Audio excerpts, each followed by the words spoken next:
Apesar de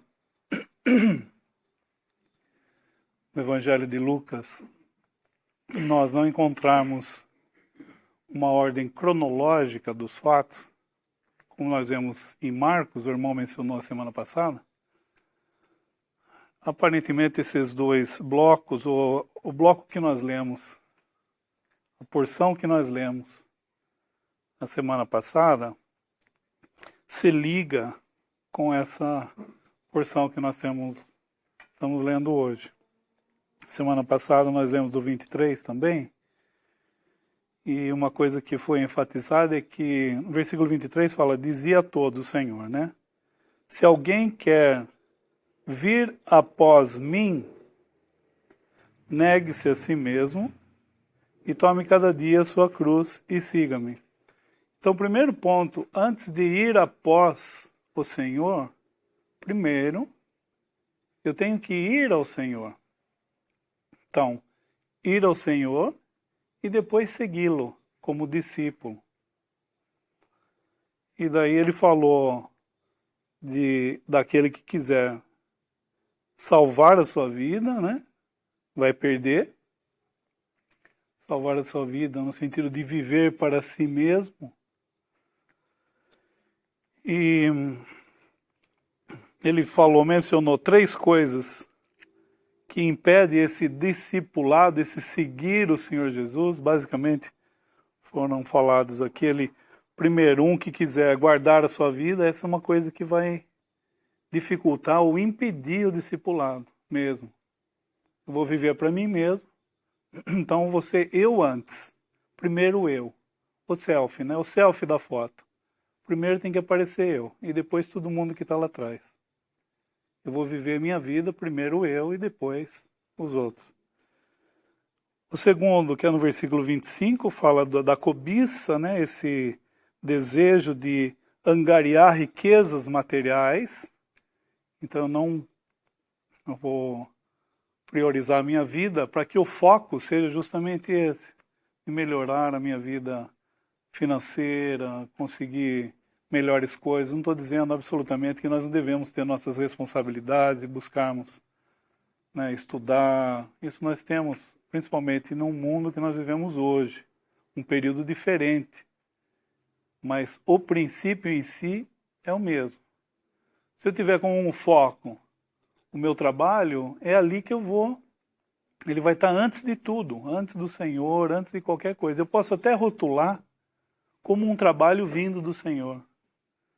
Mas, na verdade, o Senhor vai estar num segundo, terceiro, quarto, quinto, não sei, plano.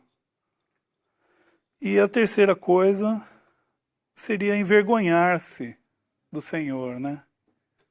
No versículo 26 fala, porque qualquer que de mim, das minhas palavras, se envergonhar, dele se envergonhará o Filho do Homem. Filho do Homem é a característica, o caráter que o Senhor Jesus se apresenta no Evangelho de Lucas e também o caráter que ele virá para julgar nesse mundo. Julgar esse mundo. Então ele está... o temor da rejeição em si, pelo mundo, por esse sistema onde nós vivemos, seja na escola, seja no trabalho, até no relacionamento familiar. Se eu tiver esse temor da rejeição, porque nós não lemos, antes do Senhor Jesus ser glorificado, ele tinha que passar pela rejeição, né? Ele tinha que ser rejeitado, tinha que ser morto, para que depois então ele ressuscitasse ao terceiro dia. Ele falou isso no versículo 22 de Lucas 9, o Senhor Jesus falando. Então, hoje nós nos identificamos com esse homem rejeitado. Então, essas 3 coisas, elas impedem de nós, esse discipulado, nós seguimos o Senhor Jesus no versículo, então, 24, 25 e 26, né? Agora, no 27, ele tinha mencionado, o Senhor, em verdade vos digo que dos que aqui estão, alguns há que não provarão a morte até que vejam o reino de Deus. 3 pessoas aqui sobem com ele, vão subir com ele. E que uma epístola que Paulo escreve, ele fala assim: conhecendo Tiago, Cefas e João, que eram considerados como as colunas, a graça que se me havia dado, era coluna do quê? Do reino? Não, coluna da igreja. Então esses três, que mais tarde serão coluna da igreja, eles vão ver a glória do reino.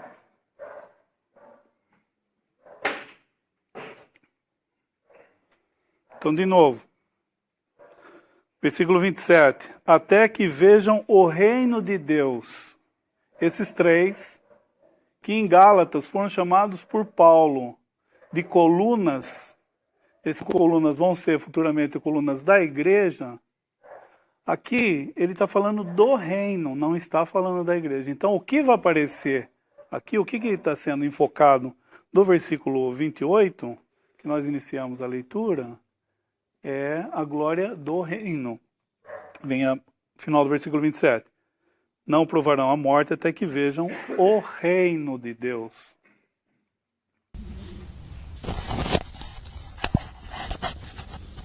Acho que pode ajudar também, 2 Pedro, capítulo 1. 2 Pedro, capítulo 1.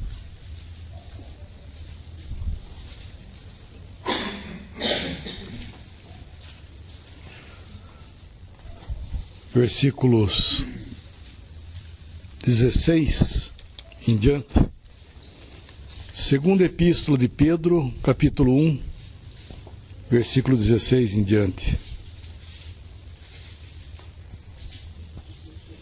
Porque não fizemos saber a virtude e a vinda de nosso Senhor Jesus Cristo, seguindo fábulas artificialmente compostas, mas nós mesmos vimos a sua majestade.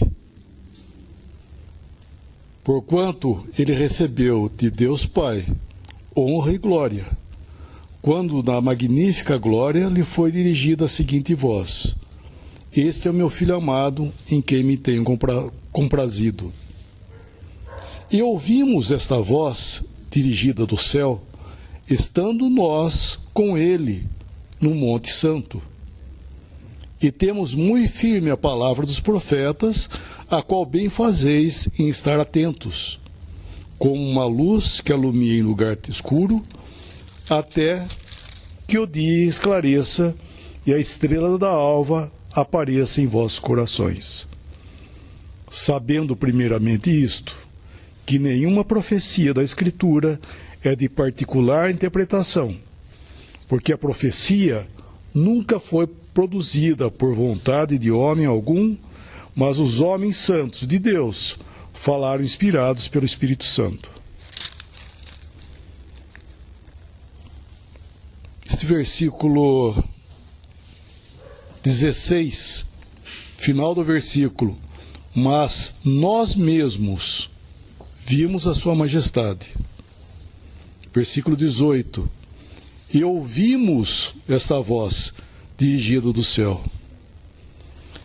Aqui ele está citando, Pedro está citando dele, de João e de Tiago, que é desses versículos que nós iniciamos aqui em Lucas, que é o versículo 28 até o 36. Ele está fazendo menção desse dia que aconteceu aí, que ele chama esse lugar de Monte Santo.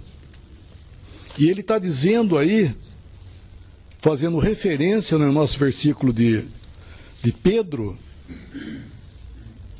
que não fizemos saber a virtude e a vinda de nosso Senhor Jesus Cristo.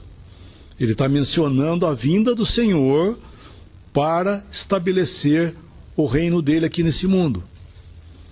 Então, o que eles viram lá no nosso capítulo de Lucas, Pedro, João e Tiago, é justamente isso que o irmão inclusive estava falando. Eles viram o reino, né? Por isso que é dito o versículo 27, né? Se alguém lê o versículo 27 isolado, Então, o Senhor falou que alguns dos que aqui estão não passarão pela morte até que veja ver o reino. Mas faz 2000 anos já que eles morreram. Como é que eles não viram o reino nem chegou ainda?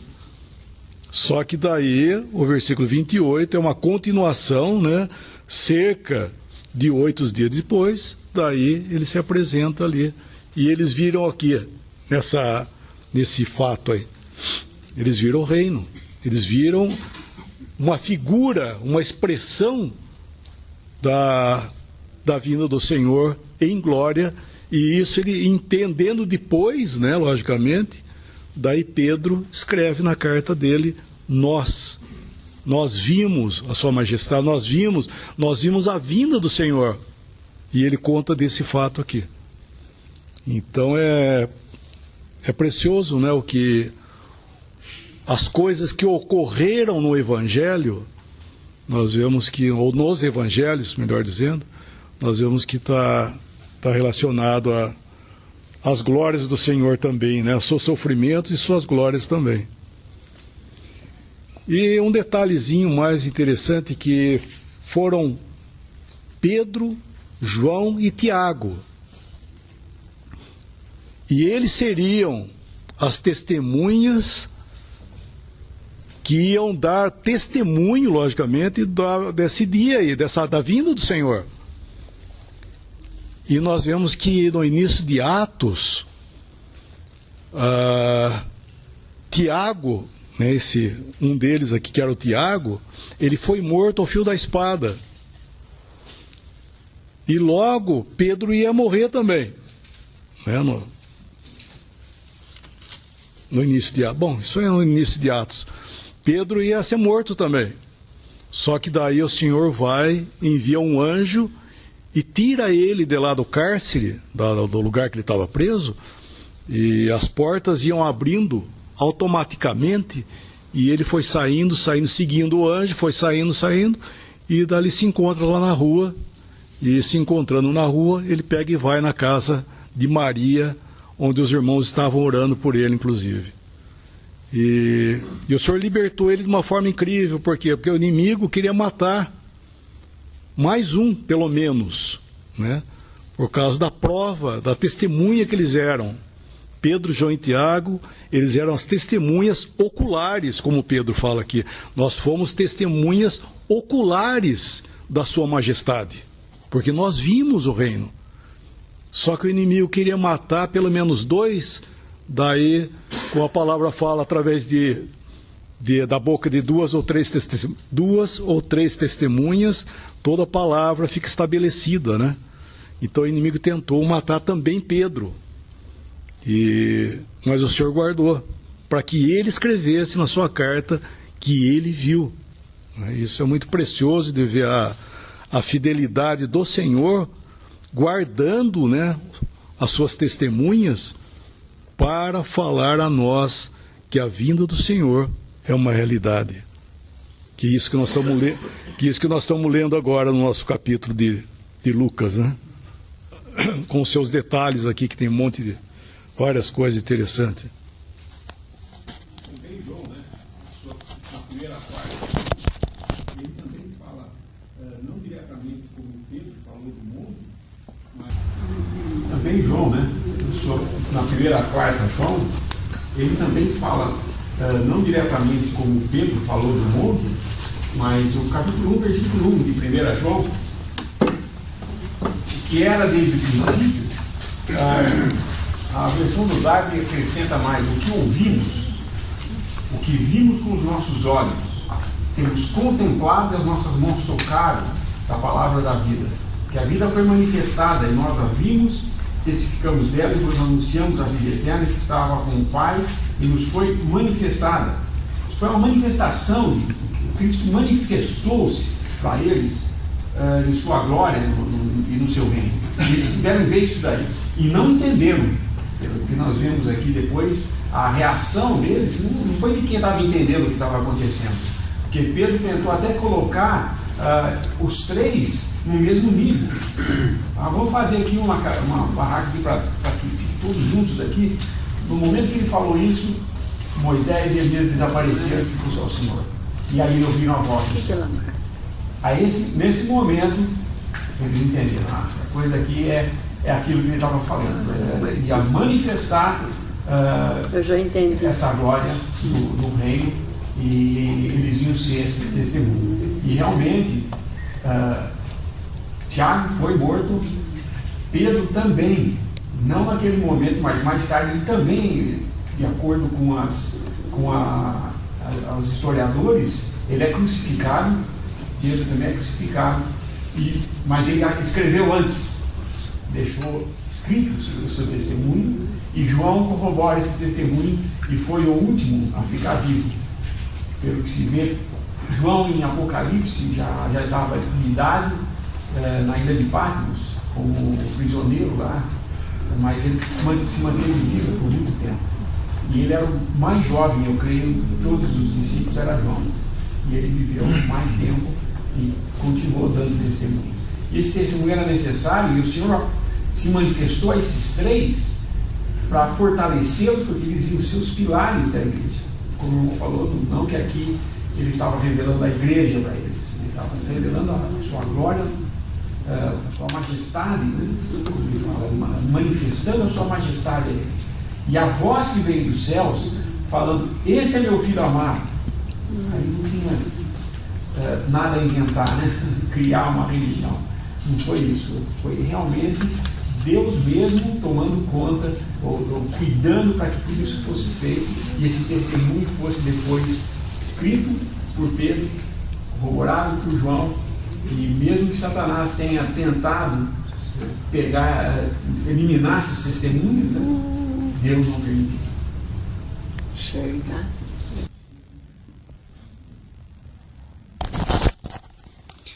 E aqui eles são nosso capítulo, né?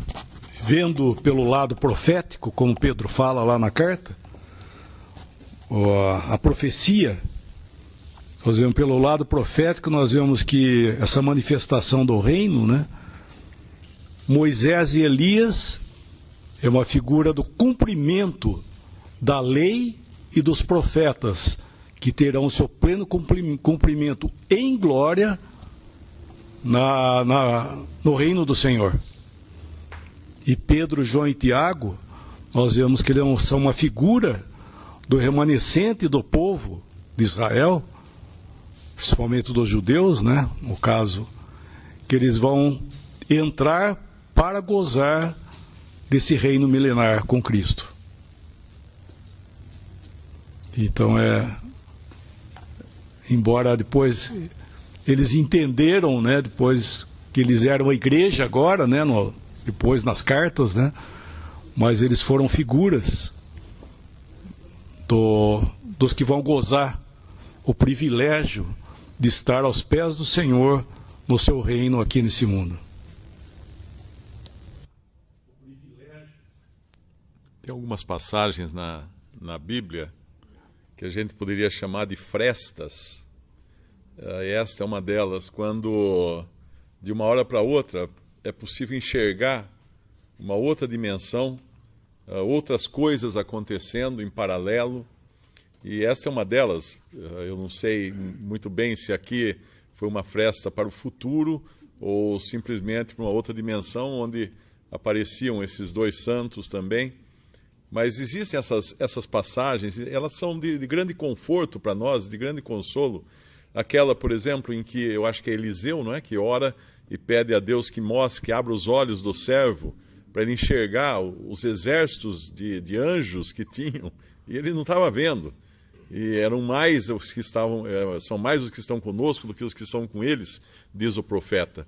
Aquela passagem de Daniel, quando Daniel não está passando bem por vários dias, ele tem se sentido mal, e depois vem o anjo e revela para ele que numa outra dimensão estava havendo uma batalha, estava havendo uma guerra, e aquilo também tinha efeito aqui na vida de Daniel, aqui na terra.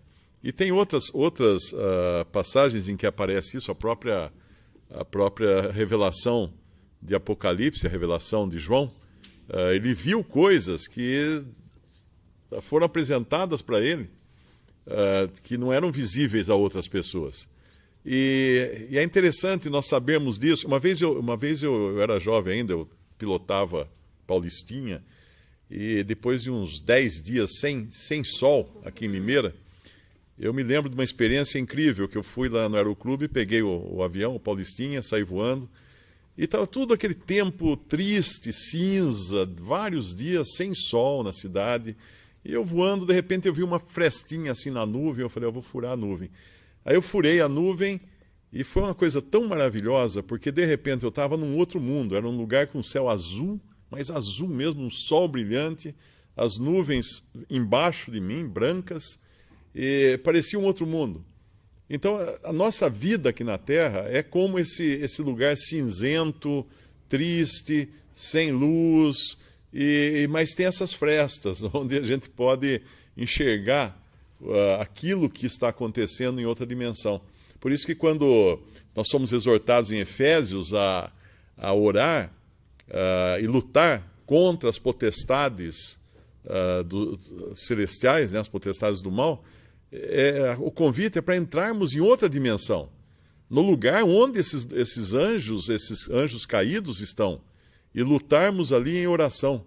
Quando nos é dito para termos ousadia para entrar além do véu, é entrarmos na própria presença de Deus, uma outra dimensão, onde nós temos acesso hoje e muitos não tinham acesso. Então, quando nós perdemos de vista esse lado além da cortina de nuvens que nós estamos acostumados a viver, nesse mundo cinzento que parece que não acontece nada, né? Não dá para ver nada, quando nós perdemos de vista que existe essa outra dimensão, nós vivemos tristes aqui também.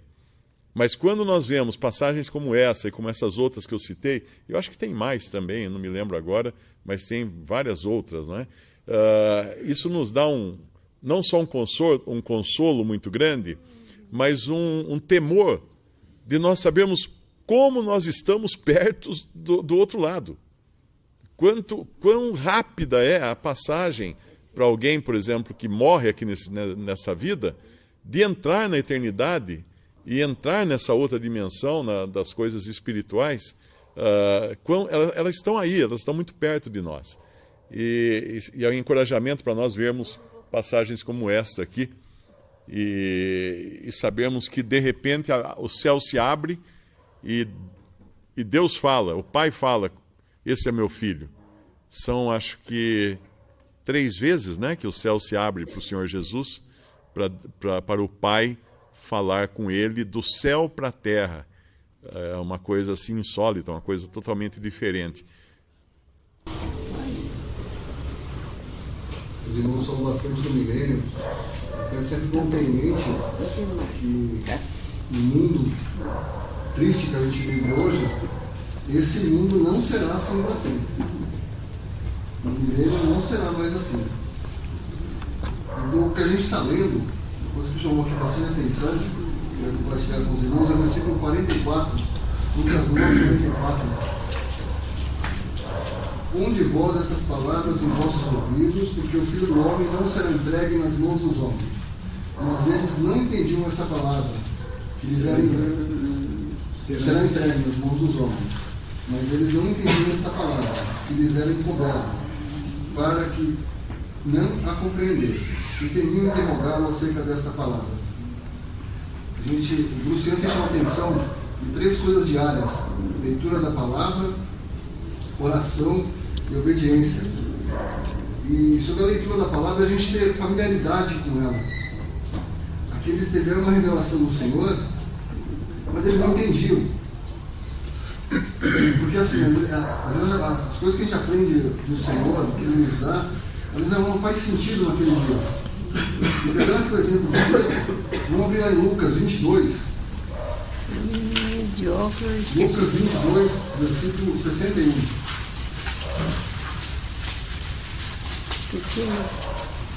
Lucas 22, 61. Depois que nós estudamos a palavra do Senhor, nós meditamos as coisas do Senhor, e ela só vai fazer sentido muito tempo depois. E verando-se o Senhor olhou para Pedro, e Pedro lembrou-se da palavra do Senhor, como lhe havia dito.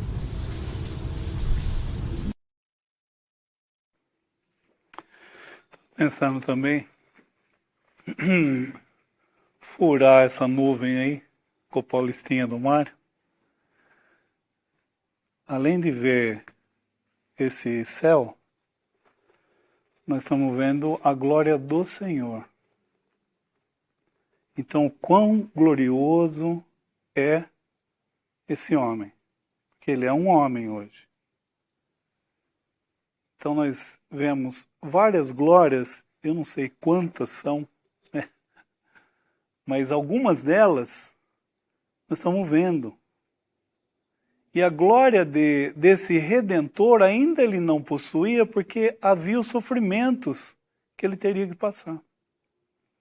Porque existiam glórias que seguiriam os sofrimentos pelos quais o Senhor tinha que passar. Isso Pedro, na primeira epístola, capítulo 1, ele menciona. Então, quando Pedro vê todas aquelas coisas, né, porque eles estavam dormindo, eles foram chamados lá, eles tinham a possibilidade, né, de ver a glória do Senhor, num certo sentido eles viram depois, né, mas ouvir a sua voz, né, o Pai vai falar, pensar nos acontecimentos em Jerusalém, e eles dormiram. Então essa é uma coisa que pode acontecer, né, nós podemos dormir também. É claro que a graça, vamos pôr assim, a graça de Deus, estou fazendo uma aplicação, a graça de Deus nos mantém despertados, acordados.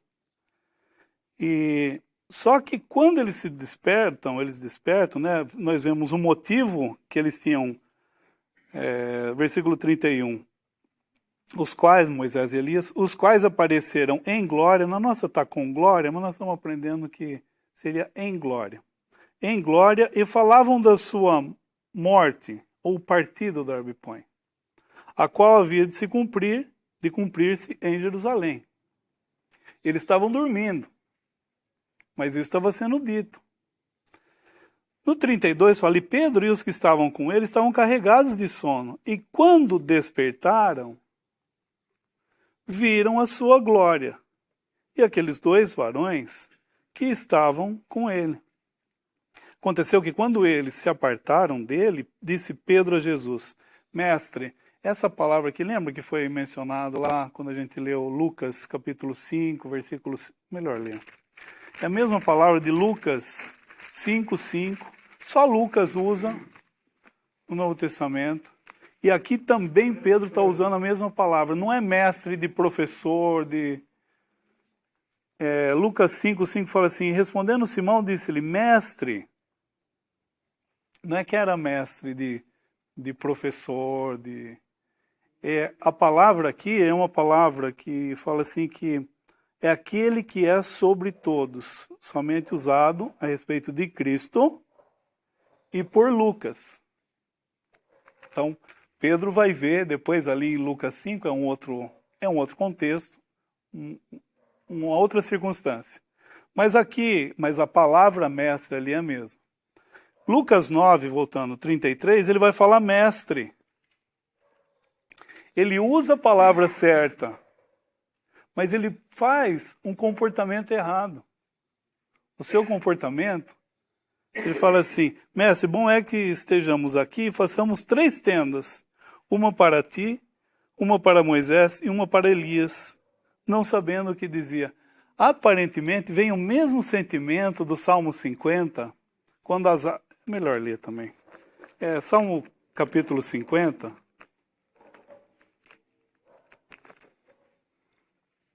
Pegar só um trechinho, né? Porque o Salmo 50 ele tem outro aspecto, ele está falando de outra coisa. Nós estamos falando em fazer uma aplicação. Deus estava falando com o seu povo profeticamente, com o remanescente, e depois ele vai falar com o homem, porque o ímpio diz a Deus algo.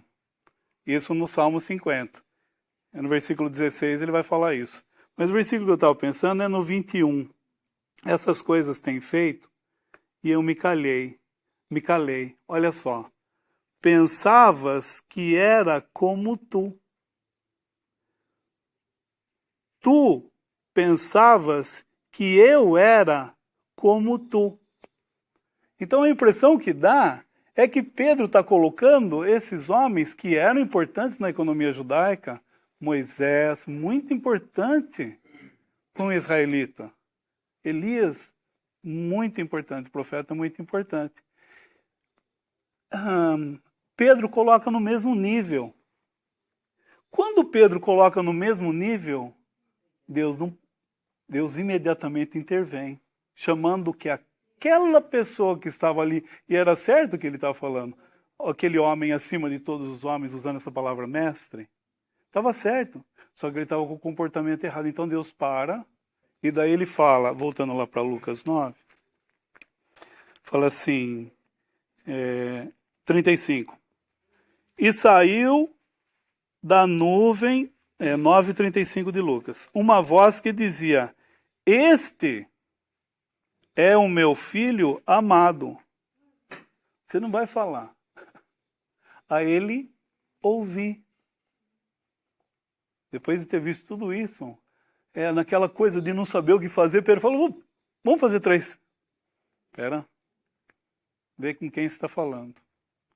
Então, Deus se revela, a voz sai, e aqui na nossa versão, ele fala no 34, fala, os cobriu como uma sombra, dizendo ele isso, uma nuvem que os cobriu com uma sombra. Mas, quando é tratado isso aí em Mateus 17, fala no versículo 5, fala que, estando ele ainda a falar, eis que uma nuvem luminosa, não é que fez uma sombra lá, o sentido não é esse, uma nuvem luminosa.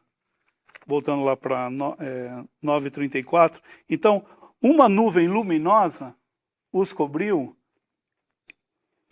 e entrando eles aqui, o Darby põe na versão dele, aparentemente, e na sinopse também fala, que aparentemente eles, o Darby entende que seria Moisés e Elias. Não que a nuvem também não tenha coberto todos os que estavam ali. Mas entrando eles, temeram. Quem temeram foi os que ficaram, né? Então daí esse 35, eu até marquei algo aqui que alguém escreveu, nunca deveria colocar o Filho de Deus no mesmo nível da lei e dos profetas. Ele nunca podia ter feito isso. E Deus vem então, chamando de filho, intervém, fala, não, interessante, o Senhor Jesus com toda aquela glória, ele nunca usa suas palavras para falar, peraí, não fala assim comigo, olha quem eu sou, com quem você pensa que você está falando? Eu estou falando isso reverentemente, para nós vermos outros aspectos dessa pessoa que nos atrai. Né? Nós não somos, já falamos e ouvimos muitas vezes, nós não somos empurrados a Cristo, não, você tem que fazer, nós somos atraídos a essa pessoa. E o que nos atrai é justamente vendo as glórias dele, pensando em 2 Coríntios 3:18, contemplando as glórias somos transformados, coisas que nos afastam dele, contemplando essas glórias, nós somos atraídos a ele, inclusive as glórias morais. Como um homem se comportaria em determinadas circunstâncias. Como um homem, segundo os pensamentos de Deus, agiria se a circunstância fosse essa ou aquela. Nós vemos em Cristo. E vendo essas glórias dele, nós somos atraídos a essa pessoa. Você fala assim, não é possível que esse homem, sendo quem era, mas não é possível. Né? Falando tudo isso reverentemente, longe de mim usar qualquer palavra que venha desmerecer o nome pelo qual, inclusive, nós estamos reunidos e cremos que estamos ao seu redor. Tem 3 esferas aqui que são também de encorajamento e consolo para nós, porque nós vemos a esfera ao pé do monte, onde tem um menino possesso, um pai desesperado, uma multidão buscando benefícios, ajuda. Depois nós temos outra esfera que é no monte, onde apenas 3 discípulos estão, os outros não estão. E depois nós temos uma outra esfera, que é essa gloriosa em que Cristo está aparecendo, juntamente com Moisés e Elias. E eu acredito que nós podemos desfrutar desses 3 lugares, né? Enquanto nós estamos aqui nesse mundo. Muitas vezes nós estamos ocupados com as coisas aqui em meio à multidão, os problemas, as dificuldades, como é o pé do monte dessa história aqui. Mas às vezes nós estamos no monte também, numa comunhão mais reservada com o Senhor. E embora a gente possa dormir também, como dormiram os discípulos, né? Já é um lugar mais privilegiado para estar com o Senhor, porque ele convidou os discípulos para subirem ao monte para orar, né? No versículo 28, aconteceu quase 8 dias depois dessas palavras, tomou consigo a Pedro, a João e a Tiago e subiu ao monte a orar. Então esse é o lugar que o Senhor nos leva, não estou falando de um monte físico no nosso caso, mas esse lugar de comunhão o Senhor nos leva junto com Ele. Mas existe esse outro lugar, que é além desse véu, além dessa nuvem, né, nessa fresta da nuvem, que nós temos também o privilégio de entrar. Tanto é que o cristão, quando ele entende a posição dele hoje, ele para de se ocupar com aquelas imagens de Jesus que tem nas igrejas católicas, nos crucifixos, na procissão, nos livros, nos gibis. Ele para de se ocupar com isso. Por quê? Porque nós não, ainda que o tenhamos conhecido segundo a carne, como Paulo fala em 2 Coríntios, acho que é, não mais o conhecemos desse modo. Nós não mais olhamos para Jesus na sua condição de fraco aqui nesse mundo, de servo, passando por todas aquelas dificuldades, mas nós o vemos em Hebreus, capítulo 2 de Hebreus, eu creio. Ou será capítulo 2 de Hebreus, versículo 9. Esse é o privilégio que o cristão tem, de entrar nesse lugar para se ocupar com Cristo e com esse Cristo, vamos chamar assim. Não mais com aquele homem humilde, carpinteiro nesse mundo, sofrendo. Sabemos que ele foi assim, mas ele não está mais assim, não é mais assim. Ele é um homem na glória hoje. Nós podemos olhar para cima, não olhar na horizontal para procurarmos por Cristo. Aqui fala, vemos, porém, coroado de glória e de honra, aquele Jesus, que fora feito um pouco menor do que os anjos, uma outra tradução diz, fora feito por um pouco de tempo menor que os anjos, por causa da paixão da morte, para que pela graça de Deus provasse a morte por todos. Mas nós olhamos para ele agora, coroado de glória e de honra. É esse o Cristo com o qual nós nos ocupamos. Não é no pé do monte, não é no monte, embora ali a gente suba para orar, para estar em comunhão, mas é com os olhos voltados para esse lugar onde ele está em glória.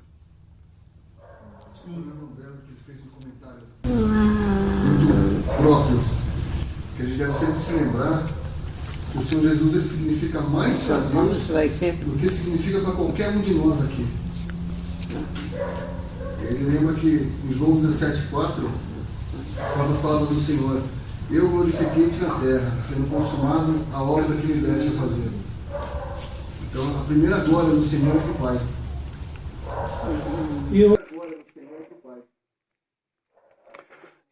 Seguindo esses versículos que o Mário mencionou, lá em Hebreus 2 mesmo, eu até achei que o Mário fosse ler. Versículo 10 fala assim, 2:10 de Hebreus, porque convinha que aquele para quem são todas as coisas, e mediante quem tudo existe, trazendo muitos filhos à glória, que maravilhoso, trazendo muitos filhos à glória, consagrasse pelas aflições o príncipe da salvação deles. Agora, esse 11. Em relação ao erro que Pedro cometeu, num certo sentido ali, um erro que talvez nós vemos em alguns lugares, no meio da cristandade, e nós devemos ser cautelosos em relação a isso.